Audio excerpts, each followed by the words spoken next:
Hello everyone! I saw this post asking for help with Excel. Ang gusto niyang mangyari is ma-highlight yung mga rows na kayang mag-supply ng required niya na quantity based on sa SKU. And I'll show you two different methods on how we can do this in Excel. First method is through a simple formula, pero para mag-work to, kailangan nating isort yung SKU, yung location, and yung quantity. And naglagay din ako ng dalawang helper column. Kailangan nating isort yung quantity kasi based doon sa post, uunahin yung may lowest quantity. Siguro para i-clear muna yung stocks. And then, yung location kasi normally gusto mong i-clear out muna yung stocks from the same location bago ka kumuha sa ibang location. And then sa SKU naman is since kailangan natin yung specific na SKU lang na hinahanap. To do that, highlight mo lang yung column A to column D. Huwag isasama yung E and F. And then, filter. Ang first sorting natin is yung location, yung quantity, and then yung SKU. Kung ayaw mo naman na paisa-isa, click mo lang tong first na filter, and then sort by color, custom sort, add level. So, pinakauna natin will be SKU, and then yung quantity, smallest to largest, and then yung location. And there you go. Now, after natin siyang isort, next thing to do is apply the formula. So, simple lang naman yung magiging formula niya. Doon sa needed mo, yung first row will be ito, yung stock needed. And doon sa remaining is yung stock needed mo minus yung quantity doon sa location na yan. And then, ang gagawin lang natin doon sa second row, kukunin lang natin to. And then, ulitin yung formula. Same lang din dito. Copy natin yung formula pababa. And kung napansin nyo, may negative. We don't want the negative values. So, ito, lalagyan natin to ng if function. So, if yung E6 minus D6 is equals to or less than 0, ang magiging value niya is 0. Kapag hindi, yung E6 minus D6. Close.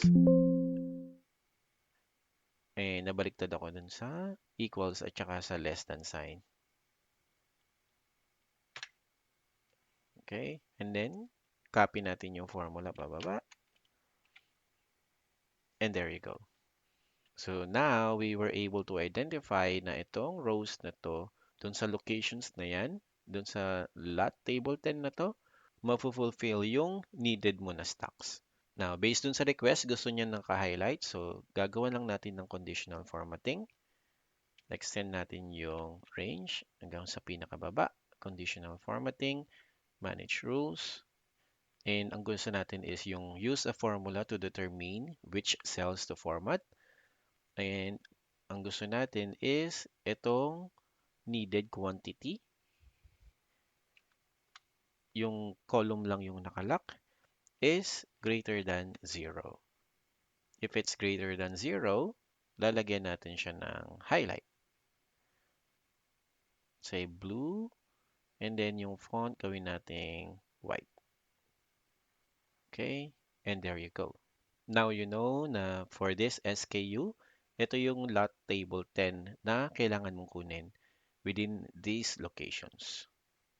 Now you have the option to convert your range into a table. Just make sure na ito lang yung i-convert mo na table. Huwag mong isasama yung mga helper column. Kasi kailangan itong mga formula na to is fixed lang yung positions niya.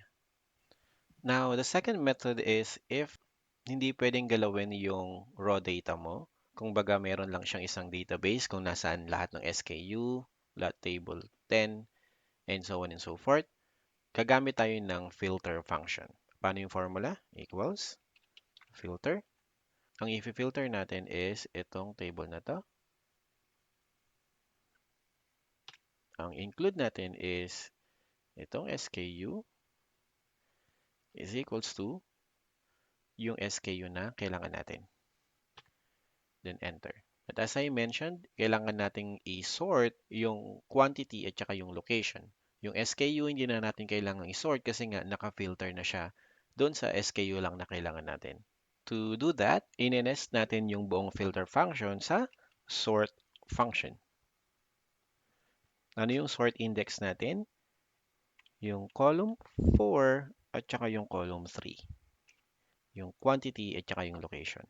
And then, yung sort order natin, since isa lang naman, parehong ascending, number 1 lang. Kung gusto nyo magkaiba yung sort order, lagyan nyo rin ng curly bracket. Example, dun sa quantity, ascending, pero dun sa location, descending, and then close. And there you go. So same yung conditional formatting and then same lang din yung formula for the needed and remaining. Naglagay lang ako rito ng if function kasi nga since filter function tayo, may possibility na yung ibang rows ay walang laman. So naglagay lang ako rito ng if function na kapag A6 is empty, so empty lang din yung magiging value rito. Kapag hindi, yung value ng B2. And then, pareho na yan dun sa iba pang rows. Same lang din dun sa remaining. Kapag yung A6 is empty, empty yung magiging value niya. Kapag hindi, yung formula na ginawa natin. Ayun lang. I hope I was able to explain it properly. If nakatulong, please like, comment, and share the video. Then follow nyo na rin ako to receive more videos like this.